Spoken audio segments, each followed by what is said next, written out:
자, 세 번째 발표자 모시도록 하겠습니다. 우리 나효섭 교수님 나오셔서 마태복음이 도마복음의 준영이야. 우리 두 번째 발표하고 좀 연관성이 있는 것 같습니다.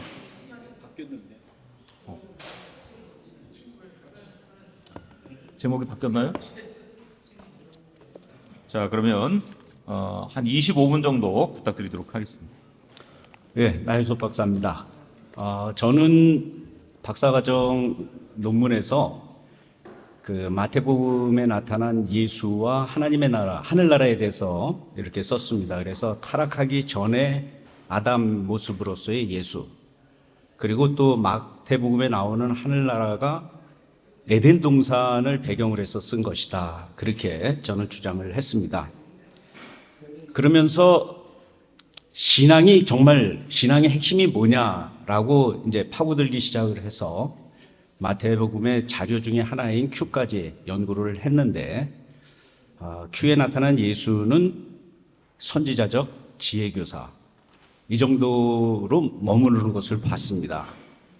그리고서 할 수 없이 바울로 옮겼습니다. 그래서 바울을 파고 들었더니 우리가 속해 있는 기독교의 본질을 바울이 시작을 했구나. 그래서 3년 전에 제가 기독교의 창시자 바울이라고 하는 책을 쓰면서 왜 기독교가 생겨났는지 하는 것을 제가 추적을 했습니다.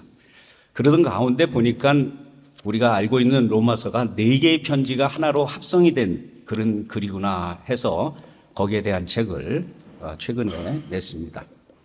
아무튼 중요한 거는 우리가 신앙을 한다는 것이 무엇이냐 하는 그런 것인데, 결국은 도마복음서를 제가 보면서도 도마복음서 역시 이것을 쓴 저자 역시 자기 나름대로의 신앙, 그것이 하나님에 대한 것이든 예수에 대한 것이든 간에 자기 나름대로의 신앙을 표현하기 위해서 쓴 글이다 하는 것을 제가 말씀을 드리고자 하는 것입니다. 여기에 나오는 도마복음에 나타난 태초 유형론에 대한 연구는 아까 말씀드린 것처럼 제가 마태복음을 가지고 박사학위를 쓰면서 아담적 예수, 그 다음에 에덴 등산 같은 하늘나라, 이것을 연장선 속에서 도마복음서까지 어떻게 발전이 되었는가 하는 것을 제가 여러분들에게 제가 주장을 하려고 하는 것입니다. 그래서 여기에서 쓰지는 않았습니다만, 우리가 논문을 쓰게 되면 가장 중요한 것 중에, 가장 기본이 되는 것 중에 하나가 뭐냐면 방법론이거든요. 어떤 관점에서 파고들 것인가 하는 것인데, 저는 여기에 방법론에 대해서는 좀 지면이 한정되어 있기 때문에 쓰지 않았습니다만, 사상사 비평을 저는 기본으로 합니다. 이게 뭐냐 하면, 어떤 한 주제나 개념이 시간의 흐름에 따라서 어떻게 변화가 되었는가, 어떤 학파 많이 얘기하잖아요. 아까 개통의 하버드 얘기를 했는데, 쭉 자기 선생님의 그 개념이나 주장 또는 해석을 그 제자들이 이어가면서 더 발전시키고 하는 그것을 추적하는 것이 이제 러브조이 박사께서 얘기한 사상사 비평인 것입니다. 그래서 저는 그 방법을 지금 태초의 것이죠. 아담 또는 이제 태초에 대해서 적용을 하면서 과연 초기부터 도마복음까지 어떻게 발전이 되었는가를 추적을 한 것입니다.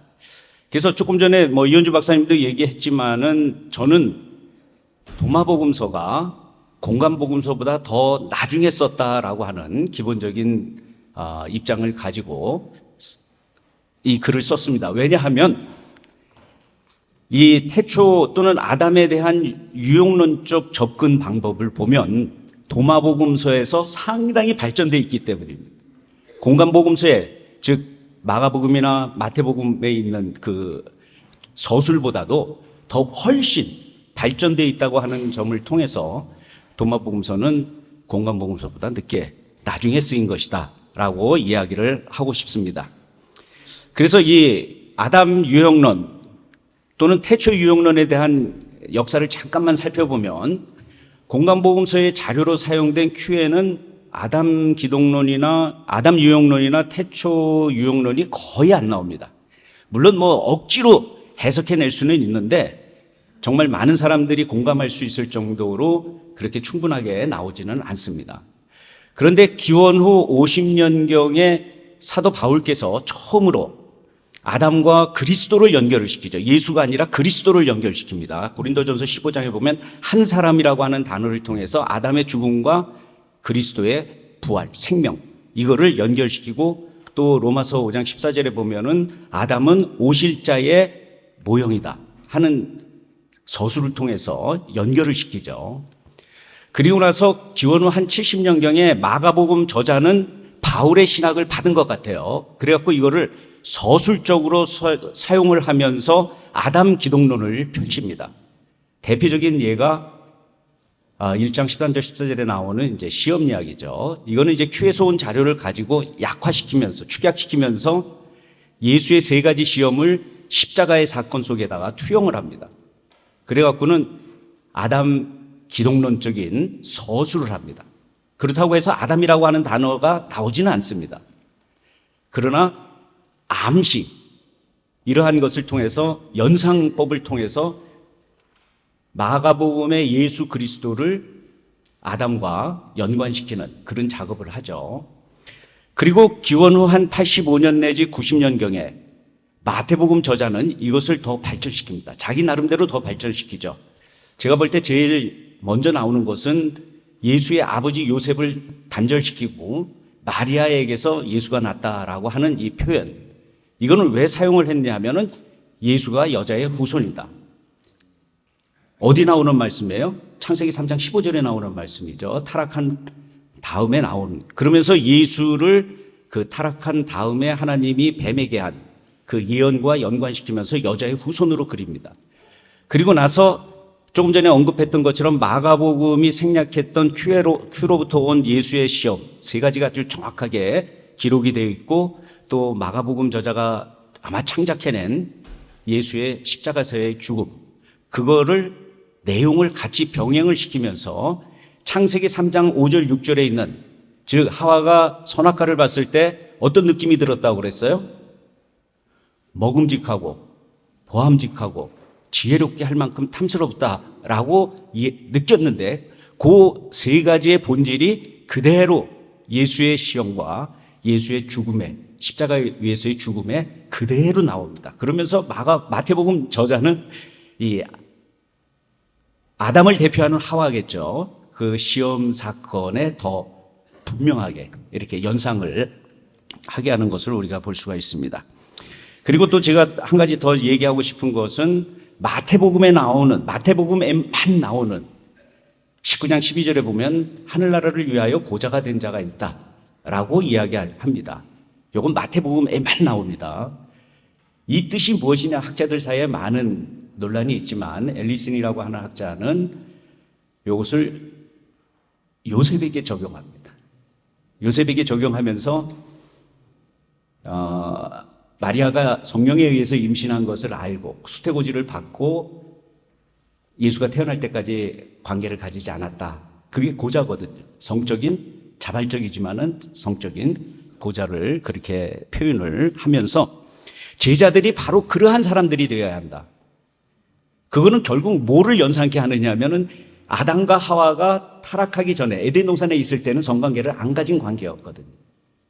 그런 관계를 연상시키면서 마태복음 저자는 아담에 대한 타락 이전의 아담에 대한 연상 그것을 상당히 많이 강조를 하는 것을 볼 수가 있습니다.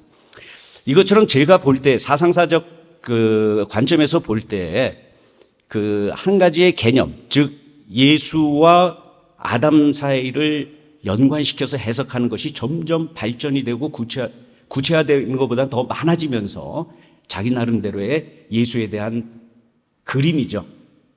뭐 좋게 얘기하면 예수에 대한 신앙 고백을 만들어가는 그런 작업이 기원 후 1세기에 기독교가 형성이 되면서 있었다 하는 것을 제가 말씀을 드리려고 하는 것입니다. 그러면서 아마도 기원 후 2세기 중반에 적혔던 것으로 주장이 되는 도마복음에도 보면은 아담에 대한 연상뿐만이 아니라 한 걸음 더 나아가서 아예 태초에 대한 연상을 더 강화시키고 있다고 하는 것이 저에게 발견이 된 것입니다. 즉, 신학이 발전이 되었다는 것이죠. 저는 이제 사상사 비평적 관점에서 볼 때 이 발전됐다라고 하는 것은 더 늦은 시기에 쓰인 것이다 라고 하는 것을 말씀을 드리고자 하는 것입니다. 그래서 도마복음서에 보게 되면 아주 중요한 말이 나옵니다.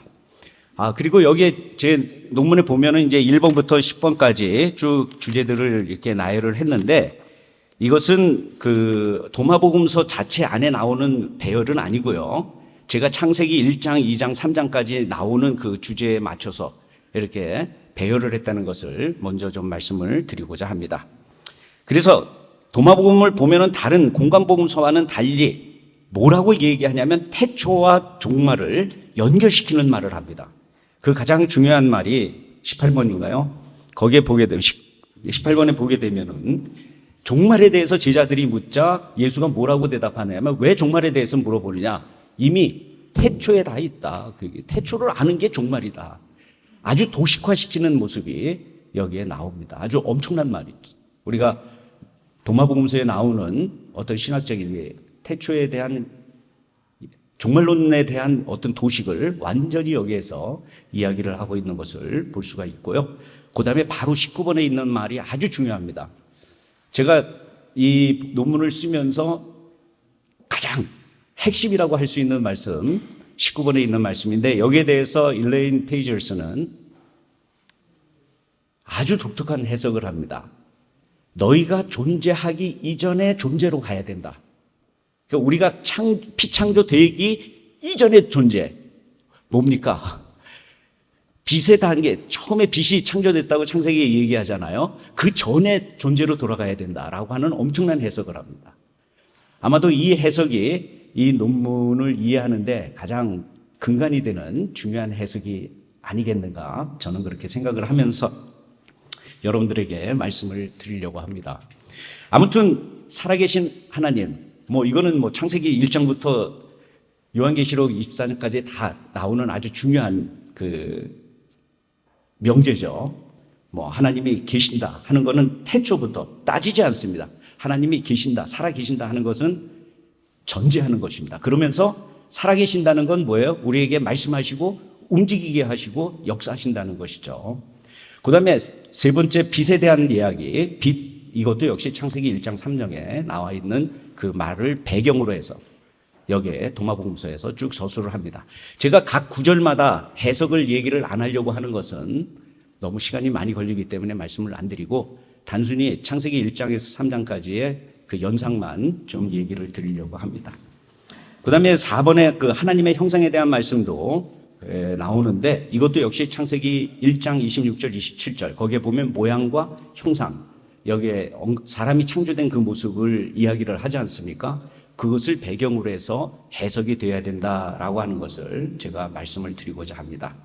그 다음에 쉼, 곧 안식에 대한 말씀도 어록 20번에 나오는데, 이것도 창세기 2장 1절에서 4절, 여기에 보게 되면 안식에 대한 이야기가 쭉 나오죠. 물론 이것이 이제 저는 마태복음에서 도마복음 저자가 가지고 와서 사용하면서 여기 나의 주권이라고 하는 단어, 마태복음에는 이제 나의 가르침, 나의 교훈은 쉽고 이렇게 나오지만, 여기서 이제 주권이라고 하는 단어가 나오는 것도 이제 창세기에 사람을 창조하고 하나님이 창조하고 뭐라고 그랬어요? 다스리라, 이렇게 얘기했지 않습니까? 그런 것들을 표현하기 위해서 도마복음 저자가 더 그 첨가를 한 것이다, 편집을 한 것이다, 그렇게 해석을 합니다. 그 다음에 가장 중요한 단어 중에 이제 어린아이에 대한 관점 중에 여기에 4번, 어록 4번에 보게 되면 7날밖에 되지 않은 아이에게 노인이 생명에 대해서 물었다는 아주 엄청난 표현이 나옵니다. 태어난 지 7날밖에 안 된 애들이 눈도 안 떴는데 이해가 됩니까? 그러나 이것도 역시 신학적인 표현이라는 거죠.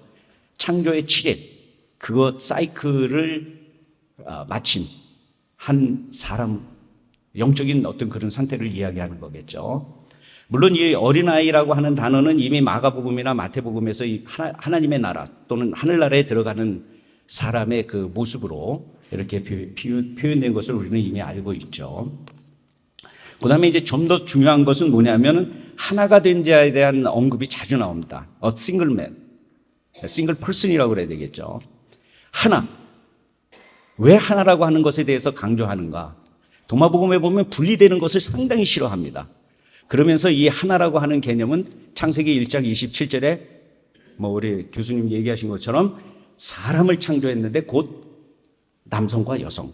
그래서 그 하나가 돼야 돼. 원래 하나님이 창조한 그 모습으로 돌아가야 한다는 의미에서 이 하나가 된 자와 싱글 퍼슨 여기에 대해서 강조하는 것을 이렇게 보게 됩니다. 또 그 다음에 더 중요한 것은 이제 성적으로 분리되지 않은 존재, 자웅동체적인 모습이라고 저는 표현할 수밖에 없는데 이것도 역시 조금 전에 언급한 창세기 1장 27절에 그 남자와 여자가 같이 있어야 사람이고 바로 그 상태로 돌아가야 된다. 물론 창세기 2장에는 아담이 창조되고 아담을 잠들게 해서 거기서 갈비뼈를 취해서 여자를 만들고 그 남은 아담이 이제 남자가 되는 거죠. 그런데 그 이전의 단계로 원래 하나님이 창조한 모습으로 돌아가야 한다 하는 것을 도마복음 저자는 상당히 강조를 합니다.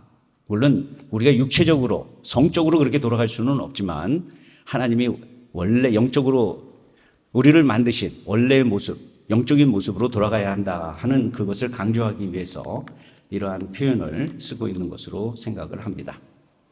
그 다음에 옷에 관한 어록이 두 군데 나옵니다. 그 하나는 21번 어록이고 하나는 37번 어록인데 이거는 공간복음서에 나오지 않는 표현이죠. 오히려 바울 서신에 조금 비슷하게 나오죠. 그리스도의 옷으로 덧입어야 한다 하고 하는 이런 표현이 나오는데 이 표현도 역시 에덴 동산에서 아담과 하와가 어떻게 됐습니까? 죄를 짓고 타락한 다음에 하나님이 만들어주신 가죽 옷을 입게 됐잖아요. 그러니까 그것을 벗은 상태라는 건 뭐냐면 타락하기 이전에 하나님이 창조했던 원래 모습으로 돌아가야 한다 하는 그런 표현으로 저는 해석을 하는 것이죠.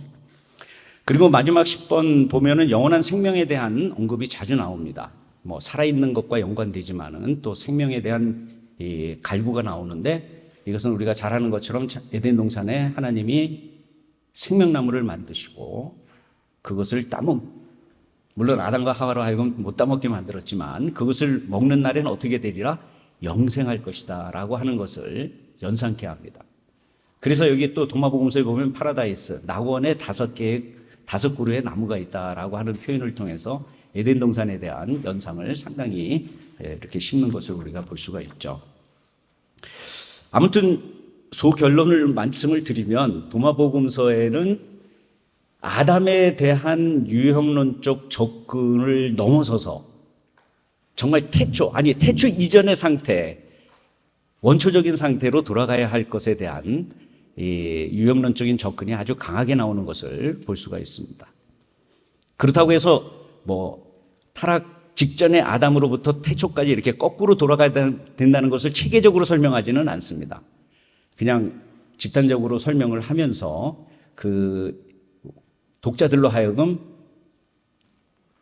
도마복음 저자가 무엇을 얘기하려고 하는가 하는 것을 우리로 하여금 보게 합니다.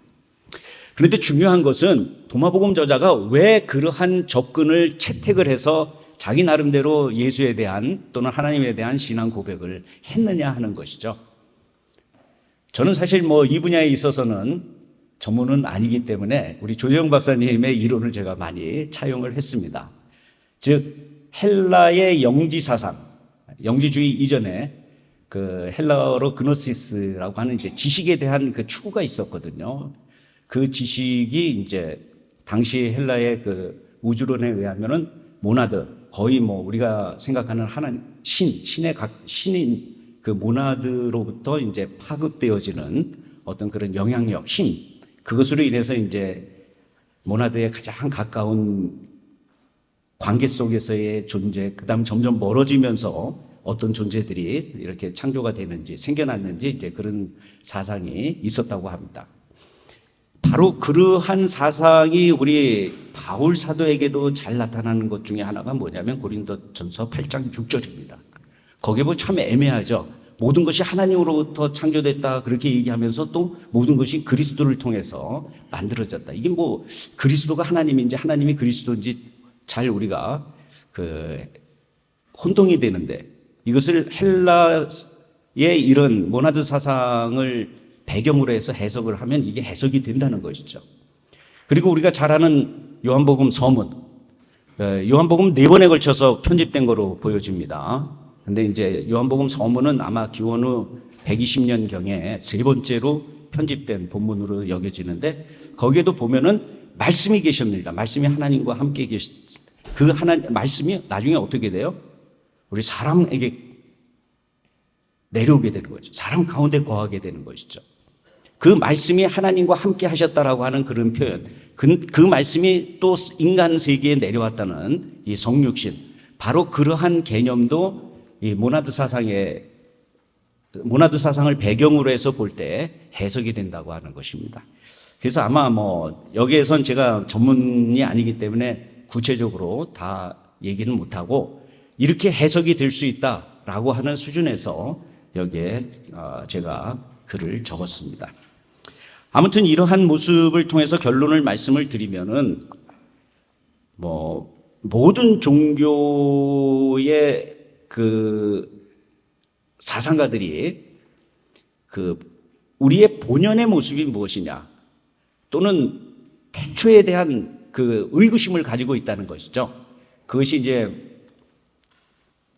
누굽니까? 엘리아데라고 하는 학자가 그것에 대해서 이제 주장을 하고 있는데, 아마도 도마복음 저자도 인간의 우리가 회복해야 할 가장 원초적인 모습이 무엇이냐라고 하는 것을 추구하는 가운데, 내용은 구약에서, 기독교의 전승으로 내려오는 구약에서, 창세기에서 가져왔고, 그 사상적인 배경은 또 도마복음서가 원래 시리아에서 적혀졌다고 한다면 당시에 많은 영향을 받은 헬라적인 철학의 사상을 같이 결합을 해서 이렇게 탄생시킨 것이 아니겠는가. 그것이 저의 결론입니다. 그래서 중요한 것은 무엇이냐? 그거 우리가 알아서 뭐 합니까? 우리가 옛날 사람도 기원 후 2세기 사람도 아니고. 그렇다고 한다면 이러한 것을 오늘 우리 한국 사람들은 어떻게 고백을 해야 하는가? 우리만의 고백이 나와야 되지 않겠느냐? 여기 글에는 없습니다만 저는 항상 그거를 추구하면서 살아가고 있습니다. 감사합니다. 네, 감사합니다. 이제 문의일 교수님 나오셔서 우리 도마복음에 나타난 태초 유형론에 관한 연구에 대한 논평 5분 정도 부탁드리도록 하겠습니다. 안녕하세요. 문우일입니다. 오늘 도마학회 이렇게 많은 분들이 와주셔서 너무 부럽습니다. 저희 한국 요한문헌학회에도 꼭 좀 와주시기 바라겠습니다. 광고를 나중에 드리겠습니다. 저희는 10월 25일에 학술대회가 있습니다. 오늘 도마학회에 와서 너무 많이 재밌게 들었습니다. 저는 이제 박사과정을 클라몬트에서 하면서 나카마디 코다이소스 이거를 콥티거로 읽기도 하고 도마복음 전체를 콥티거에서 한국어로 번역도 해보고 이랬는데, 그 이후로 한국에 들어와서는 도마복음을 연구할 시간이 없었습니다. 그래서 논문 한 편 쓰고 말았는데, 여기 와서 다시 옛날 생각이 많이 나고 가지 못한 길에 대한 저기도 참 아름다웠지, 이런 생각을 하게 됩니다. 오늘 나요섭 박사님 논문 너무 재밌게 잘 봤고요. 태초 유형론의 선행문헌의 아담 유형론과 기독교 전승 및 헬라 철학의 모나드에 대한 사상을 합성한 결과라고 보셨군요. 그래서 이 인간론, 우주론, 우주 창조론, 카스모전이, 그 다음에 엔트로폴로지, 이런 것들을 도마복음에서 발견하셨다는 거, 이건 이제 도마복음의 핵심 주제인데 그것들을 발견하신 거에 대해서 아주 높이 찬사를 보내드리고요. 그리고 또 바울 얘기를 하셨어요. 다른 사람들 전부 복음서하고 도마복음을 비교하셨는데, 그래서 저는 바울을 보셨구나. 너무 반가웠습니다. 예, 바울의 이제 겉사람, 속사람 이런 게 나오지 않습니까? 예, 도마복음이 이제 그 나카마디 라이브러리, 코다이시스의 이제 두 번째 항아리인가요? 거기서 나왔는데 여섯 번째 항아리에 플라톤의 리퍼블릭 588A, 588B 그게 나오거든요. 그 내용이 뭐냐면은 바울 서신에도 나오는 겉사람과 속사람에 대한 것이에요. 그래서 이제 리퍼블릭 트리파타이트 디비전 오브 더 소울, 그게 뭐냐면은 영혼의 삼분법, 이게 중요하죠. 플라톤에서는. 그래서 영혼을 세 개로 나누기도 하고 두 개로 나누기도 하는데, 두 개로 나눌 때는 겉사람과 속사람으로 나누고요. 세 개로 나눌 때는 여기 아주 타이니 휴먼 빙이 여기 전두엽 부분에 진짜 사람이 살고 있다는 거예요. 우리가 이렇게 딱 봤을 때 이 몸은 인두껍을 쓴 짐승이라는 거예요.